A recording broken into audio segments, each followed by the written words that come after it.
লক্ষ্মীপুরের হাজারো মানুষ তারা আজকে শিরকে লিপ্ত। এখন হাজারো মানুষ জানে না আকাশের দিকে তাকিয়ে কসম খাওয়া শিরিক। এখনো পর্যন্ত আমরা জানি না নিজের চোখ ছুঁয়ে কসম খাওয়া এটা হচ্ছে শিরিক, নিজের মাথা ছুঁয়ে কসম খাওয়া এটা হচ্ছে শিরিক।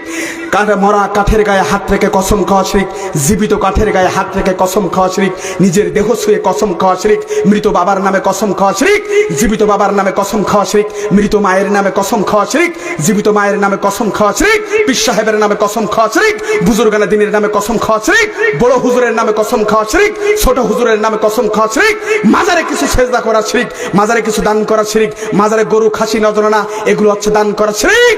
এখনো পর্যন্ত লক্ষ্মীপুরের হাজারো মানুষ জানে না যে মসজিদের উপরে উঠে কসম খাওয়া শিরিক, মসজিদ ছুঁয়ে কসম খাওয়া শিরিক, কোরআন ছুঁয়ে কসম খাওয়া শিরিক, নিজের বই ছুঁয়ে কসম খাওয়া শিরিক, ক্লাসের বই ছুঁয়ে কসম খাওয়া শিরিক, কোন মানুষের নাম নিয়ে কসম খাওয়া শিরিক। এখনো পর্যন্ত লক্ষ্মীপুরের মানুষ জানে না তাবিজ ঝুলানো শিরিক, হাতে কোনো বাইলা ঝুলানো এগুলো হচ্ছে শিরিক, গলায় কোনো তাবিজ ঝুলানো এগুলো হচ্ছে শিরিক, কোমরে কোনো তাবিজ ঝুলানো এগুলো হচ্ছে শিরিক, বাহুতে কোনো তাবিজ ঝুলানো এগুলো হচ্ছে শিরিক, কোন হুজুরের কাছে পানি পাওয়া নেওয়া হচ্ছে শিরিক, কোন হুজুরের কাছে এমন মাটি পড়া এগুলো হচ্ছে নেওয়া শিরিক।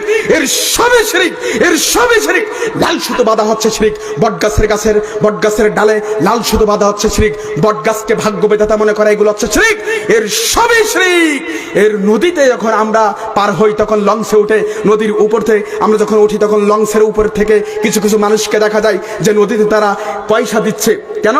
নদীর এই পানির ভিতরে যেন আমার কোনো সমস্যা না হয় তাই পানিতে তারা পয়সা ছিটিয়ে দেয়। এর সবই হচ্ছে শিরিক। পৃথিবীর বুকে কোনো ব্যক্তি যদি শিরিক করে তাহলে তার ঈমান থাকে না। দুনিয়ার মধ্যে কোনো ব্যক্তির যদি শিরিক করে তাহলে ওই ব্যক্তির আর মুসলমানিত্ব থাকে না।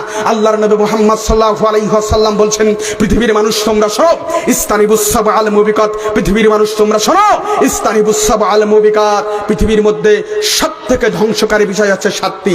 কি? আশরিকু বিল্লাহ, আল্লাহর সাথে শিরিক করা। প্রিয় ভাই আমার, আল্লাহ রাসূল সাল্লাল্লাহু আলাইহি ওয়াসাল্লাম বলছেন, তা'বুদুল্লাহ, ইবাদত করতে হবে কার? ওয়ালা তুশরিকু বিহি শাইয়া, এবং আল্লাহর সাথে কাউকে কি করা যাবে না। কথা বলেন। আল্লাহ বলছেন, ইয়া বনি আদম, ও আদম সন্তান তুমি শোনো, ইন্নাকা মা তাইতানি বিকুরাবিল আরদি খতায়া, তোমার পাপের স্তর, তোমার পাপ যদি পৃথিবী পরিমাণ হয়, সুম্মা লাকিতানি লা তুশরিক বিশাইয়া, এবং তুমি যদি আমার সাথে কাউকে শরীক না করো, শিরিক না করো, শরীক সাব্যস্ত না করো, লা আতাইতুকা বিকুরাবিহা মাগফিরা, তাহলে আমি আল্লাহ পৃথিবী পরিমাণ ক্ষমা নিয়ে আমি তোমার সামনে উপস্থিত হব। সুবহানাল্লাহ বলবেন না?